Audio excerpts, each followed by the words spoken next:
কাজা সিরিজের আগের পর্বে আপনাদের দেখিয়েছিলাম আমরা হিক্কিম ভিলেজ, যেখানে ওয়ার্ল্ডের হাইয়েস্ট পোস্ট অফিস আছে। আজকে দেখাবো হিক্কিম ভিলেজ থেকে কিভাবে আমরা কি মনাস্ট্রি গেলাম। হিক্কিম থেকে বেরিয়ে আমরা এখন যাচ্ছি কি মনাস্ট্রির রাস্তায়।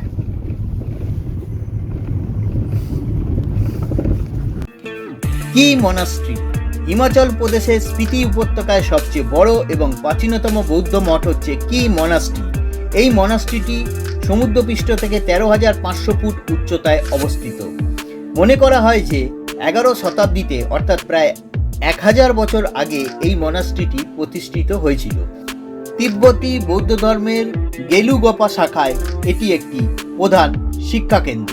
মঠটি দেখতে অনেকটা দুর্গের মতো, বারবার আক্রমণ হয়েছে এবং ভূমিকম্পের ফলে অনেকবার ক্ষতিগ্রস্ত হয়েছিল, যা পরবর্তীকালে রেনোভেশন করা হয়। এর ফলে মঠটির গঠন কিছুটা এলোমেলো কিন্তু অত্যন্ত আকর্ষণীয়, যাকে বলে প্রাসাদা শৈলী।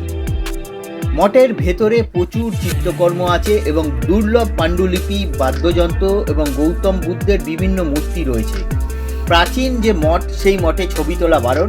নতুন করে রেনোভেশন করে যে মঠটি তৈরি হয়েছে সেখানে আপনি ছবি তুলতে পারেন। ওপর থেকে স্পিতি নদীর দৃশ্য চমৎকার দেখা যায়। এখানে অনেক সন্ন্যাসী বসবাস করেন এবং পড়াশোনা করেন।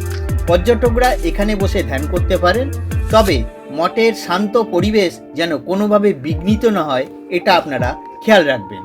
এখানে কিন্তু ইচ্ছা করলে সারা বছরই আপনারা আসতে পারবেন, তবে শীতকালে অধিক তুষারপাত হলে হয়তো রাস্তা 1-2 দিনের জন্য বন্ধ হয়ে যায়। কিলোমিটার দূরে এই কি মনাস্ট্রি, একটা গাড়ি ভাড়া করে খুব সহজেই আসা যায় এবং এখানে থাকার সুবন্দোবস্ত রয়েছে।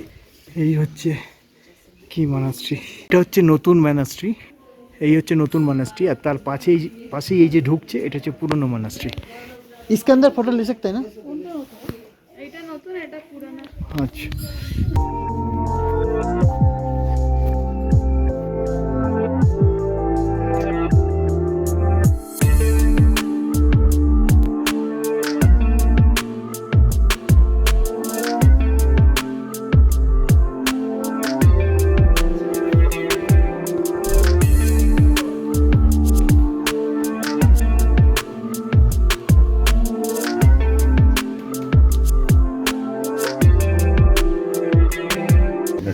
এখানে এরা এরকম হার্বাল টি দিচ্ছে, আর যারা বিদেশ থেকে এসছে সমস্ত তারা এখানে পয়সা এখানে ডোনেট করে গেছে, এরকম লাগানো আছে।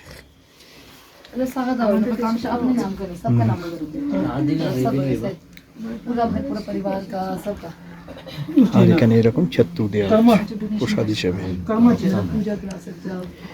হার্বাল টি কিরকম খেতে?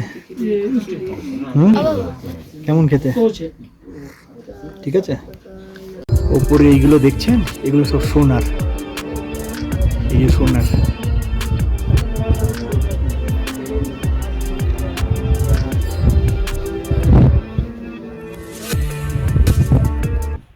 যদি কাজায় আসেন তাহলে কিন্তু এই মনাস্ট্রিটা অবশ্যই আপনাদের আসতে হবে।